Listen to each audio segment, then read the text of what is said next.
m'appelle Kwasi Marie. Je suis ivoirienne. Je vis précisément à Abidjan. Je viens par cette vidéo partager mon histoire parce que je suis en détresse. Je vis précisément à Abidjan et mon histoire a commencé depuis fin 2019. C'est-à-dire, j'étais caissière. Et quand tu es caissière, dans la semaine, tu as un jour de repos. Et mon jour de repos, c'était jeudi. Donc, les jeudis, étant à la maison, pour ne pas rester comme ça à la maison, avant d'être caissière, je vendais les draps. Donc, les jeudis, je prends mes draps et je vais me promener avec ça. Donc, c'est comme ça un jour, dans mes balades, j'ai croisé un frère que je connais, quelqu'un que je connais, et il m'a dit, sa femme vend dans tel coin, c'est-à-dire elle vend la banane les jeudis, elle prend la banane dans une ville du pays et elle vient vendre ça dans mon quartier. C'est comme ça que je les ai croisés. Donc, quand il m'a dit ça, c'est-à-dire 4 jeudis après, j'ai croisé comme ça dans le hasard sa femme. Et quand j'ai croisé sa femme, j'ai vendu aussi mes draps et c'est à côté de sa femme que je me suis assise. Et c'est comme ça que je m'asseyais là chaque jeudi quand je ne travaille pas. Donc, le 4e jeudi, cette dame qui vend la banane, elle a sa grande sœur qui est capitaine de police qui est venue nous trouver là. Et qu'elle m'a vu, me connaissant aussi, a dit à sa petite sœur que mais voici une de tes sœurs, elle peut t'aider à vendre la banane. Et c'est comme ça, chaque jeudi, j'aidais sa sœur malgré que je travaillais. Eux, ils ne savaient pas que je travaillais. Et chaque jeudi, je les croisais là. Et vous savez, en caisse, les mois de novembre et décembre sont beaucoup occupés au travail et j'ai arrêté carrément de vendre la banane avec elle. Et c'est comme ça, un jour, après la fête de janvier, c'est-à-dire le 16 janvier 2020, j'étais couchée chez moi et celle qui vend la banane m'a appelée. Quand elle m'a appelée, je lui ai dit que j'étais fatiguée, mais elle a insisté à ce que je vienne et je suis allée derrière elle. On a vendu jusqu'à il était 22 heures et elle a appelé son mari, que son mari n'a qu'à venir la chercher. Donc quand son mari est venu, ils ont dit qu'ils allaient me déposer à mon carrefour. Et c'est comme ça que je suis montée dans leur voiture. Quand je suis montée dans la voiture, j'ai senti quelque chose qui brûlait. Et j'ai dit au chauffeur, mais qu'est-ce qui sent dans ta voiture? Il m'a dit non, il est quitté au garage. Donc ça m'a rassurée, je suis montée dans la voiture. Étant dans la voiture, on venait, mais moi je voyais à travers les vitres les gens qui faisaient ça, c'est-à-dire ils nous interpellaient. Mais le chauffeur était en train de discuter avec sa femme. Il discutait avec sa femme, mais moi je ne savais pas de quoi il discutait, il causait. Moi j'avais les idées ailleurs. Donc quand je vais m'en rendre compte, je vois sa femme ouvrir la portière de la voiture. Devant, elle était assise devant. Je vois elle ouvre la portière de la voiture de devant et elle saute. Donc moi aussi, prise de peur, je n'ai pas cherché à savoir, mais j'ai vu comment on appelle, la flamme de la voiture venir vers le capot. Et moi aussi, j'ai ouvert la voiture, j'ai sauté aussi, la voiture m'a pris. Je me suis même retrouvée un peu en bas de la voiture. Et c'est un enfant même qui m'a tiré et puis m'a réveillée. Dieu merci pour moi, ma tante habitait dans le secteur. Ils sont allés l'appeler. Elle est venue toute paniquée. Elle allait chercher de l'argent. On est allé à l'hôpital. Mais d'abord, avant d'aller à l'hôpital, celle qui vendait la banane et puis j'ai accompagné là. Les pompiers sont venus, les policiers sont venus. Mais eux, ils disent qu'on n'a qu'à attendre leur soeur qui est capitaine avant que l'ambulance m'amène au CHU de Trècheville. Effectivement, on a attendu. Nous, on a pensé que comme on la connaît, quand elle va venir nous soutenir, elle va venir nous aider. Je vous dis, quand elle est venue, et puis on est parti, elle ne nous a pas suivis, mais nous, on a pensé qu'elle allait nous suivre au CHU. C'est ma tante qui m'a pris en charge. C'est elle qui a pris en charge les premiers soins aussi de celle que je suis allée accompagner. Quand elle a dit le chauffeur dit, bon, comme il fait nuit, lui n'a pas l'en suivi. On est arrivé au CHU. Arrivé au CHU, on a fait les premiers soins. Et ma tante avait 150 000 sur elle. Il lui restait 45 000. Celui qui doit faire la soudure du pied, il a dit qu'il veut 80 000. Donc, le chauffeur est allé acheter les médicaments. Quand il est venu, ma tante lui a dit, mais mon fils, on dit, bon, qu'on n'a qu'à payer 80 000 pour faire la soudure. Et il a dit qu'il n'a pas l'argent. Il allait voir l'infirmier qui doit faire la soudure là.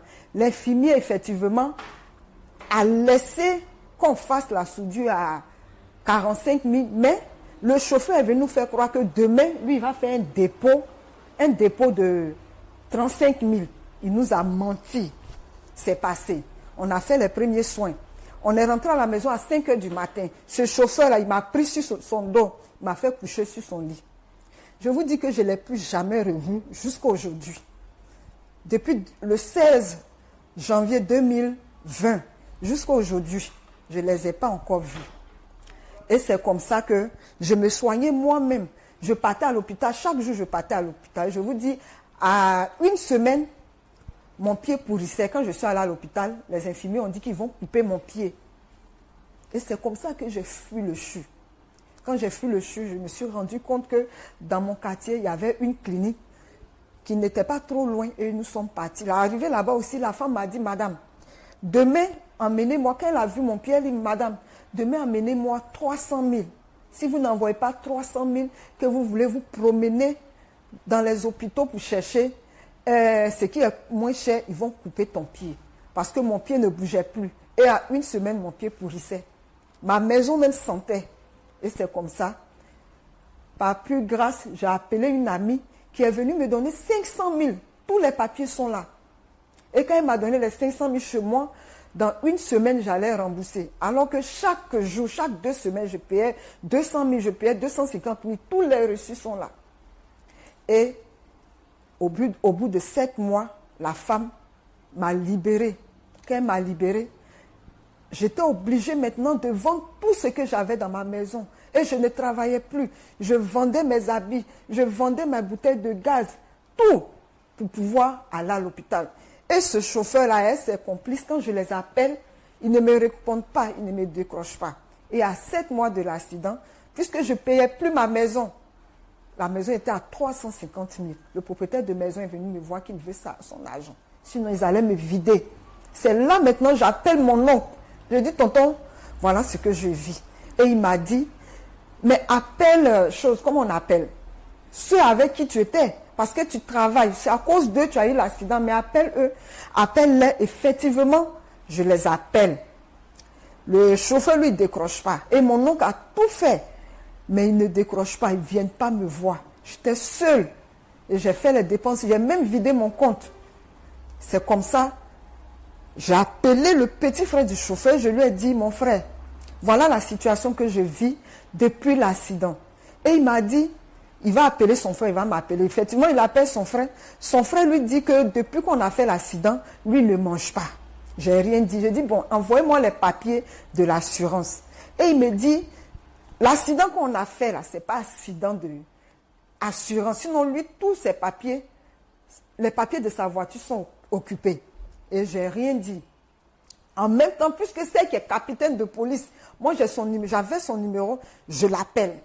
Je lui ai dit, tanti, voilà la situation que je vis. On veut me vider de la maison. Pardonnez, tanti, venez m'aider. Elle me répète la même chose que le petit frère du chauffeur a dit. Que depuis que vous avez fait l'accident, ton frère là, il se débrouille pour manger. Je dis, tanti, et les papiers de l'accident, et de choses, comment on appelle, de la voiture. Il me dit, non, l'accident que vous avez fait là, ce n'est pas accident d'assurance. Je dis, mais comment ça, tanti? Elle dit, non, que ce ne sont pas 2 voitures qui se sont cognées, mais ça, je lui ai dit, mais tanti, pourquoi le jour de l'accident? Mais j'ai dit, tanti, qui t'a dit ça? Elle me dit, non, que c'est le chauffeur qui lui a dit, non, tanti, pourquoi toi, tu ne m'as pas avisé? Et tu t'envoies, parce que je t'ai vu sur les lieux, pourquoi tu ne m'as pas demandé avant de dire ça? Elle dit non, que c'est ce que le chauffeur a dit. Non, tanti, en même temps, je lui ai dit, tanti, c'est que vous avez fait un arrangement alors. Elle dit non, ce n'est pas un arrangement. Je vous dis que à partir de là, j'étais malade, mais j'ai laissé le côté malade. Je suis allée au sapeur-pompier pour voir les preuves. J'ai vu que l'ambulance m'a transportée au CHU de Trècheville. Je suis allée au sapeur-pompier, à l'indénié. Ceux-là même qui étaient vraiment bien avec moi. J'ai vu les traces de mon accident. Mais quand je suis allée au commissariat, les policiers qui sont venus, ils ont fouillé dans les cahiers. Je n'ai rien vu. Il n'y a pas eu de traces. Et c'est comme ça que je suis revenue à la maison. Et j'ai appelé. Ils m'ont donné l'argent, j'ai payé la maison. Je suis restée un peu. Et quand je suis là, et je suis restée un peu dans la maison, ils m'ont abandonné. J'ai vidé mon compte. Aujourd'hui où je suis là, je ne travaille pas. Je ne travaille pas, je ne travaille plus. J'ai tous les 1000 problèmes du monde. En tout cas, ma vie a changé parce que je ne vivais pas comme ça. Et c'est ça qui m'a poussé aujourd'hui à venir faire cette vidéo. Enfin que vraiment, moi j'ai confiance aux Ivoiriens, aux autorités. Effectivement, quand j'ai pris les papiers de la voiture, j'ai refait la reconstitution des faits. J'ai tout fait. J'ai déposé les papiers à l'assurance. Je vous dis que ça fait 2 ans. 2 ans. 2 ans. Ils m'ont jamais appelé. Je ne sais pas comment je vis. Tant qu'on ne m'a pas fait de dépôt, je ne mange pas. Eux, ils sont là-bas, ils ont repris leurs activités. Moi, je ne vendais pas la banane avec elles. Je l'aidais seulement. Ils ont repris leurs activités. Et je suis à la maison. Tant qu'on ne me fait pas de dépôt, je ne mange pas. C'est pourquoi aujourd'hui, je suis venue devant cette caméra-là. L'assurance, c'est l'assurance coma. Ils ne savent même pas ce qu'ils vont faire avec moi. Je ne sais pas si les mêmes personnes sont allées à l'assurance pour tout bloquer. Je n'ai même pas de transport même pour me rendre là-bas. Je ne sais quoi faire. Je vous demande pardon.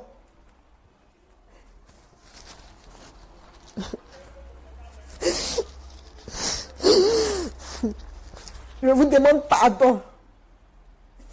J'appelle les autorités de ce pays-là. Si vraiment vous pouvez m'aider, voyez cette assurance-là, comment? Ils ne vont pas me dédommager jusqu'à quand je vais mourir là. Parce qu'actuellement, quand on dit 3 heures du matin, je ne dors pas. Je reviens encore les mêmes scènes. Et ces personnes-là, ils m'ont laissé parce qu'ils savent que je n'ai personne pour me soutenir. Ils me connaissent. Ils ont regardé dans ma famille, ils ont regardé dans ma maison. Ils ont vu qu'il n'y a personne pour me défendre. C'est pourquoi ils m'ont laissé. Sinon, je les vois. Ils me voient. Mais ils s'en foutent. Aujourd'hui, je marche comme quelqu'un qui est handicapé. Je n'étais pas comme ça. Je n'étais pas une vendeuse de bananes. Je vous demande pardon. Je vous demande pardon, les autorités de ce pays. Monsieur Hassan Ayak, je t'appelle aussi parce que j'ai besoin d'aide. Aujourd'hui, je continue de me soigner. Tant qu'on ne me donne pas, je ne vais pas à l'hôpital. J'ai toujours mal aux pieds. J'ai encore la plaie qui est là. Je vous demande pardon. Monsieur le commissaire Ange Kessi, je suis aussi ta fille. Il faut chercher à me voir. Parce qu'un jour, vous allez entendre que cette fille qui a fait cette vidéo, elle est décédée. Parce que je suis remplie de chagrin. Je vous demande pardon. Venez à mon secours. Je demande l'aide aux Ivoiriens, tous ceux qui peuvent m'aider.